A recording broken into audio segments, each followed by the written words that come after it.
il y a quelques associations, le CRIF, la LICRA, parce que ça a continué. Après Montréal, il y a eu aussi Montpellier, on va en parler. C'est vraiment un effet boule de neige.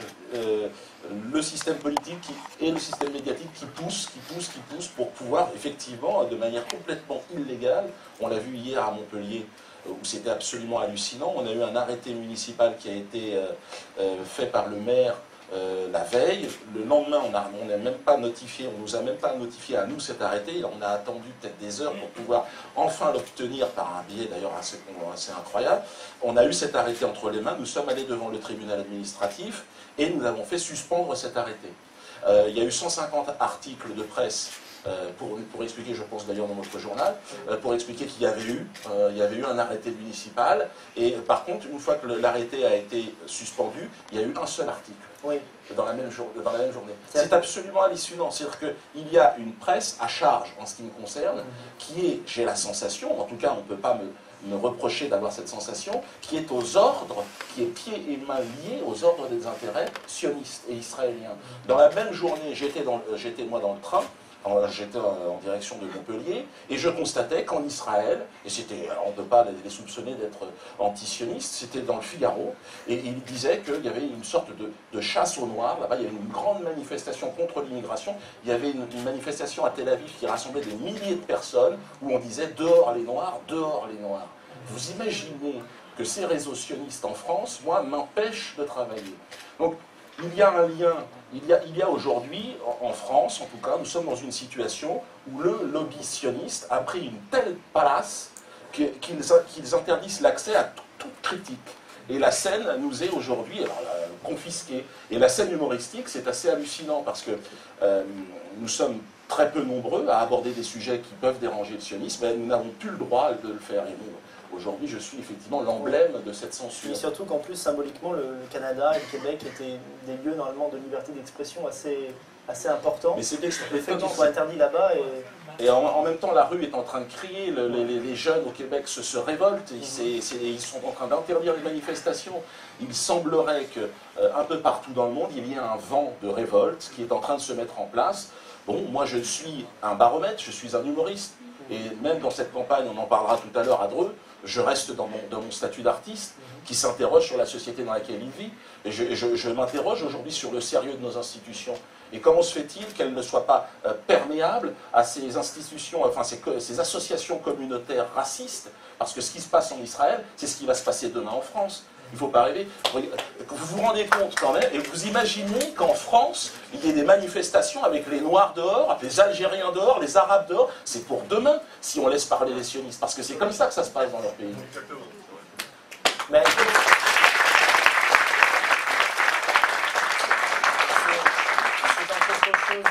la raison d'être de cette conférence, nous allons annoncer, en fait, tu vas jouer ton spectacle à 20h30. Oui. Et tu vas le jouer notamment pour tout le monde, mais pour ceux qui ne te verront pas à Montréal, c'est la première fois qu'on fait ça.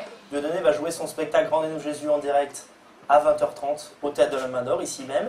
Avec les caméras avec lesquelles nous filmons actuellement, nous allons le filmer. Vous pourrez le voir en direct. Pour cela, rendez-vous sur le site officiel. Voilà, il faut payer 4,80 € pour voir ce spectacle. Il faut savoir que la censure est une censure par l'argent, c'est-à-dire qu'évidemment, en tant qu'artiste, toi, c'est tout naturel, tu as besoin d'argent pour te produire, et les gens dont tu as parlé essaient de t'empêcher de travailler, tout simplement. C'est vraiment là une vraie volonté d'extermination, si vous voulez, d'une voie humoristique qui est en train de se mettre en place. Et je n'exagère pas. C'est-à-dire, partout où je vais, aujourd'hui, il y a ces associations, le CRIF, la LICRA, qui ne représentent pas les Juifs. Attention, hein, ils se vantent de représenter les Juifs. Non, bien sûr que non. Ils représentent le mouvement sioniste international, qui est un mouvement raciste, qui veut faire taire systématiquement toutes les voix de libération des peuples. Et moi, je pense que je représente, dans mon champ, dans mon activité d'artiste, je représente la voix d'un peuple qui a choisi de rire. Et aujourd'hui, je ne sais pas si vous vous rendez compte, mais on nous empêche même de rigoler face à ces injustices absolument hallucinantes. Le monde n'a jamais été aussi injuste qu'il l'est aujourd'hui. Je reviens du Cameroun, où ma famille, une partie de ma famille vit encore là-bas, où il y a un peuple qui est en train de mourir par génocide, de privation d'espace vital. C'est le peuple pygmée. Il disparaît, ce peuple-là. parce qu'il y a une déforestation et parce que voilà, les intérêts économiques de certaines grandes entreprises, évidemment, justifient cette extermination. Eh bien, j'ai eu 2 enfants qui sont morts dans mes bras, deux petits pygmées, il n'y a pas si longtemps que ça. Et j'ai pris, moi, le pari de continuer à faire mon travail, de faire rire. Mais mon rire va déranger, fatalement. Évidemment que ça va déranger, parce que je suis obligé de rire de ce qui me touche le plus au fond de moi. C'est-à-dire que nous devons continuer à nous battre, mais c'est pour ça qu'aujourd'hui, ce qui m'arrive à Bruxelles n'est pas un hasard. Vous vous rendez compte que le spectacle se nomme « Rendez-nous Jésus ». Ce sont ces mêmes marchands du temple contre lesquels Jésus, pour la seule fois dans sa vie, s'est énervé, les a chassés. Il faut chasser les marchands du temple. Mais c'est ces marchands du temple aujourd'hui à moi qui sont en train d'essayer de me retirer de la scène. Ce sont ces marchands du temple qui organisent la politique, qui organisent aujourd'hui cette rafle au niveau international par les banques et par l'armée américaine. Et moi, je pense qu'aujourd'hui, il faut résister. Je le fais au travers de mon travail, mais chaque internaute aujourd'hui doit prendre ses responsabilités. Et il ne faut pas attendre un leader, il ne faut pas attendre un berger. Il faut que chacun soit le leader de cette cause. Et chacun se défende et défend. Nous devons, à un moment donné, nous libérer. Et c'est vrai que c'est désapprendre tout ce qu'on nous a appris. Moi, depuis l'école maternelle, depuis la tendre enfance, encore là avec mes enfants, dans leur manuel scolaire, on leur apprend qu'il existe une souffrance unique. À nous, peuple africain, venir nous dire quelle abjection, taisez-vous, gérez votre souffrance dans votre coin, laissez-nous souffrir dans notre coin, et puis retrouvons-nous dans le silence, dans la dignité. C'est ça qui fait qu'un homme est un homme, c'est sa dignité. Et aujourd'hui, ben voilà, on voudrait me faire taire. Encore une fois, je le disais, et c'était absolument sans héroïsme, je ne cherche pas à être un martyr, mais qu'ils viennent me tuer sur scène, vraiment, j'aurais fait ce que j'ai fait à faire, moi, sur cette planète. Mais bon, en tout cas, voilà, je continuerai à me battre.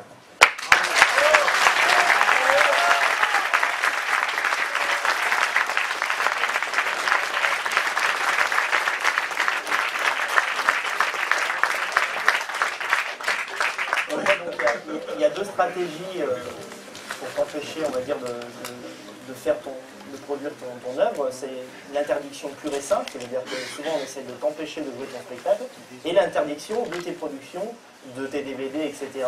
On va en parler, parce qu'on maintenant on va parler un petit peu de tes films. Il y a quelques mois, on a essayé d'empêcher ton film en cinéma d'être vendu en DVD. Voilà. Et notamment, pour te défendre, tu as mis en parallèle ton film et le film Casse Départ, qui, sur un prédicat de départ assez similaire, se moquait de la souffrance noire au moment de l'esclavage. Donc, quel a été le résultat de ce procès?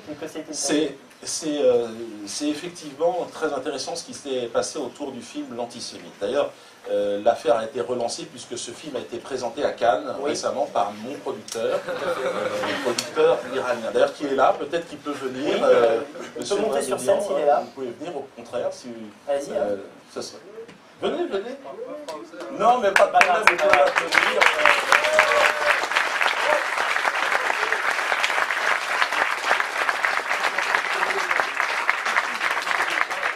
Voilà, monsieur Waregov, il vient d'Iran, là, qui vient de Téhéran, enfin il vient de Cannes, où il était pour le festival. Il n'était pas prévu qu'il soit là, mais bon... Actualité brûlante, donc le film interdit à Cannes. Alors voilà, donc, alors je vous explique brièvement comment les choses se sont passées. On voit l'affiche ici, à côté de Maître Laquet. Voilà, c'est le film L'Antisémite. Alors, évidemment, j'ai été accusé d'être un antisémite depuis près de 10 ans maintenant, on m'accuse d'être un antisémite. Quelle réponse je peux apporter, moi, l'humoriste, celui qui joue avec les mots, le saltimbanque? Bon, ben, je vais faire une farce sur ce qui est le chantage à l'antisémitisme. Je vais interpréter un personnage, oui, qu'on dit antisémite. Alors, un alcoolique, violent envers sa femme, on ne peut pas dire qu'il donne envie, évidemment, ce personnage-là. Et puis, je vais tourner une comédie où c'est effectivement le postulat, la femme de cet homme absolument odieux va mourir d'un cancer, et elle demande à son mari de se soigner de son antisémitisme pour donner à ses enfants une éducation stable, normale, équilibrée. Donc, il va voir un psychiatre juif, et voilà un peu l'intrigue de toute cette histoire. Alors, j'avais cette idée déjà en tête depuis un certain temps, et puis j'ai mon voyage en Iran, je vais régulièrement en Iran, parce que quand je veux m'exprimer un peu librement sur les questions notamment du sionisme qui me concernent, en Iran, c'est vrai qu'il y a une liberté d'expression qui est absolument totale. On peut s'exprimer sans aucun souci. Et puis j'ai été au festival du court-métrage où j'ai vu pas mal de films iraniens, donc j'ai participé à ce festival, et puis ensuite bon, j'ai fait la connaissance avec pas mal de responsables dans le cinéma, et puis j'ai trouvé un producteur pour m'aider à faire ce film. Il a trouvé l'idée amusante, l'idée qu'un antisémite puisse se faire soigner par un psy juif. C'était une situation de comédie assez amusante. Donc voilà, nous avons réalisé ce film, et puis nous savions très bien que nous n'aurions pas de distributeur ici, nous avions prévu de le faire en DVD. Donc nous avions commencé à faire un teaser, donc, un petit extrait du film que nous avons mis sur Internet. Et là, la LICRA, cet organisme censeur en France, est venu pour dire non, on ne peut pas autoriser ce film en France. Donc nous sommes allés devant un juge, des référés, à la 17e, tribunal de Paris. Le juge a dit non, vous ne pouvez pas interdire ça, c'est une comédie. Et puis si on interdit la comédie Dieudonné, attention, où allons-nous? On a vu le film Casse-Départ la même année qui traite du commerce triangulaire, où on s'amuse gaiement dans les champs de coton, où les Noirs parlent de leur sexe. Bon, on est dans une fantaisie, pourquoi pas, quand on est ouvert à la liberté d'expression. Mais pourquoi pas aussi Soirezou à Treblinka? Pourquoi pas? Et là, on explique qu'il existe une souffrance de lumière devant laquelle on doit ramper, devant laquelle on doit se mettre à genoux. Non, on restera debout, même si on nous coupe la tête, mais il est hors de question de renier que la souffrance est universelle, elle nous touche chacun, il n'y a pas de hiérarchisation à organiser là-dedans, et moi c'était l'objet même de ce film. Alors, le dernier événement, mais là, M. Mohamedian peut vous en parler, les productions iraniennes sont venues à Cannes et ont présenté ce film dans un lot de films, et qu'est-ce qui s'est passé?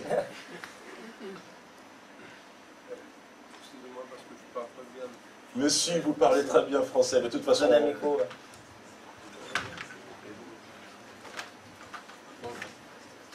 je dis bonjour à mes amis. Excusez-moi parce que je ne parle pas bien français, mais en tout cas, on a présenté 5 films au Cannes, c'est-à-dire pour projeter là-bas. Ils ont accepté 4 films, voilà, pour l'antisémitisme, ils n'ont pas donné l'autorisation de projection, là tout ce qu'on peut dire, c'est-à-dire il y a 3 jours. On a essayé à peu près peut-être 24 heures, on a couru pour discuter telle personne, mais malheureusement on n'a pas réussi à avoir une autorisation de projection ce film-là. Ça n'est pas passé pour cette année à Cannes, alors peut-être l'année prochaine avec le deuxième film. Oui, parce que j'ai tourné un film. En tout cas, moi je remercie évidemment Monsieur Valier et les productions iraniennes.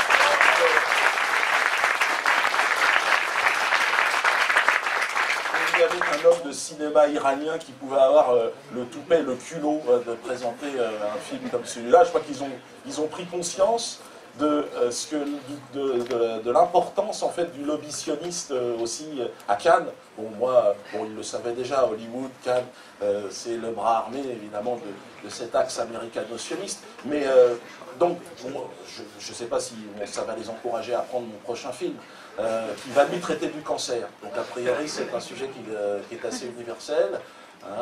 Donc on a terminé de le tourner, c'était en Afrique, c'est un film africain aussi. Et donc j'espère que cette fois-ci, puisque vous avez refusé mon premier film, Messieurs de Cannes, vous accepterez peut-être celui-là. Et d'ailleurs, si vous refusez, j'en ai rien à foutre. Mais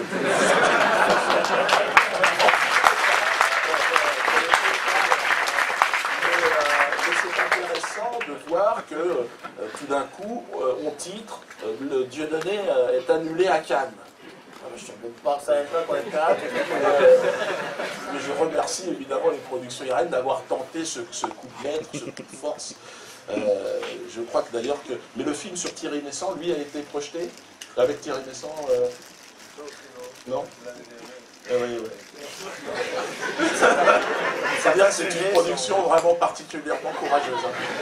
L'autre film, c'était un film qui s'appelait La Boîte Noire, et c'est vrai que c'était un film avec Thierry Messant qui relatait en fait c'est un film vraiment extraordinaire aussi à regarder, à voir les événements du 11 septembre, vus sous un angle un peu différent de l'administration américaine.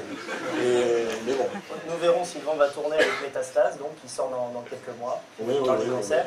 C'est l'occasion pour nous de remercier les abonnés de ton site, qui, pour le second film, ont contribué à le financer en quelque sorte, puisque c'est le principe, en fait, tu crées une chaîne où les gens t'aident à continuer, parce que le cinéma ça coûte beaucoup d'argent, même quand on fait un film à petit budget, et on peut remercier d'ores et déjà les internautes et les abonnés.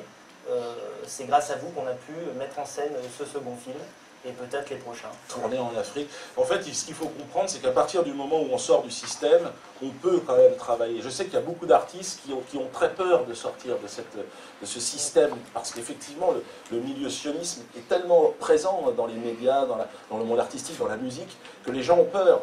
Bon, à partir du moment où on saute le pas, on s'aperçoit qu'il y a plein de choses qui se passent. À Téhéran, ils ont un festival du film international qui est absolument extraordinaire. Mais c'est partout, parce que, en fait, Hollywood, Cannes, c'est une toute petite partie de ce qui se produit dans le monde. Et il faut sortir de cela pour pouvoir, effectivement, et ce que nous avons fait ensemble, c'est montrer qu'il est possible. Et encore une fois, j'incite tous les jeunes artistes français à observer, à s'intéresser au cinéma iranien, et vous allez voir ce qui se fait. Et aujourd'hui, il y a des passerelles qui sont en train de s'organiser avec des productions comme celle de Monsieur. Et c'est vraiment passionnant parce qu'ils vont venir produire. Vous allez pouvoir aller aussi, les jeunes artistes français, aller tourner en Iran. Parce que vous allez voir, ils ont un cinéma, des studios, c'est absolument hallucinant. Et j'ai vu des films qui sont aujourd'hui au même niveau technique que ce qui existe ici en France ou aux États-Unis. Donc moi, j'encourage bien évidemment. En France, nous sommes malheureusement complètement bloqués, nous ne pouvons plus rien faire. Vous savez, moi j'ai joué dans un zénith, le lendemain, à partir du moment où je n'ai plus cru à ce système, j'ai joué dans un autocar. Et je leur ai dit, de toute façon, je jouerai dans la rue, je jouerai dans un champ, c'est ce que j'ai fait aussi. Là, hier, ils ont failli nous refuser, encore une fois, dans un cinéma, on devait jouer, on avait loué la salle, on avait un contrat à Montpellier, l'arrêté a été suspendu, mais le responsable de la salle a dit non, même, je m'en fous. Je vais pas. Il a fermé son cinéma, parce qu'évidemment, il ne pouvait pas trier le public entre le mien et les gens. Donc ils ont fermé le cinéma toute une après-midi. 17 salles, un multiplex à Montpellier. Pourquoi? Certains prétendent que le CRIF leur a fait un chèque. C'est possible. Pour rembourser toutes les séances. C'est possible. En tout cas, on a eu quelques organisateurs de spectacles qui nous ont expliqué qu'ils avaient été convoqués par ces associations. Comment appelons... Alors moi, encore une fois, je dis ce qu'on me dit, c'est à prendre avec la plus grande réserve, je n'ai aucune preuve de ce qu'on m'a dit, mais je suis obligé de vous en parler, parce qu'évidemment, c'est ce qui se passe. En tout cas, ce qui est certain, c'est qu'il y a une volonté, on n'est même plus aujourd'hui dans une... C'est vraiment un acharnement, la volonté de me tuer économiquement, afin que je ne donne pas l'idée à d'autres de produire des œuvres artistiques qui ont une connotation, un caractère antisioniste. Et c'est formidable que vous soyez là, parce que je vous dis aujourd'hui, vous n'êtes pas seul. Il y a des gens dans le monde, au Venezuela aussi, en Algérie, des gens avec qui on peut travailler, des gens avec qui on peut... et en France, il y a Internet. Regardez, là, ce soir, nous sommes devant plusieurs milliers de personnes, je ne sais pas combien il y en a encore exactement ce maintenant, mais on est devant plusieurs milliers de personnes, ce qui était absolument impossible il y a quelque temps. Ce qu'on est en train de faire là, c'est une première, tant mieux, et puis inspirez-vous, jeunes auteurs, jeunes artistes français, et puis allez-y, parce que n'attendez surtout pas qu'un berger, n'attendez pas non, soyez votre propre berger, prenez votre bâton, avancez, et puis vous verrez, les choses se déroulent parfaitement bien en général. Et puis il faut passer... Ah non, mais c'est dur. Non, mais évidemment c'est dur. Évidemment, mais on ne peut pas... Vous savez, la liberté, à mon avis, ça ne s'obtient pas dans la facilité. Il faut se battre, et il faut parfois mourir. Mais c'est mieux de mourir comme ça que de mourir enchaîné. Donc c'est pour ça qu'il faut pas... Il ne faut pas mourir enchaîné. Voilà, c'est tout ce que j'ai à vous dire. Moi. Bravo. C'est tout ce que je pense.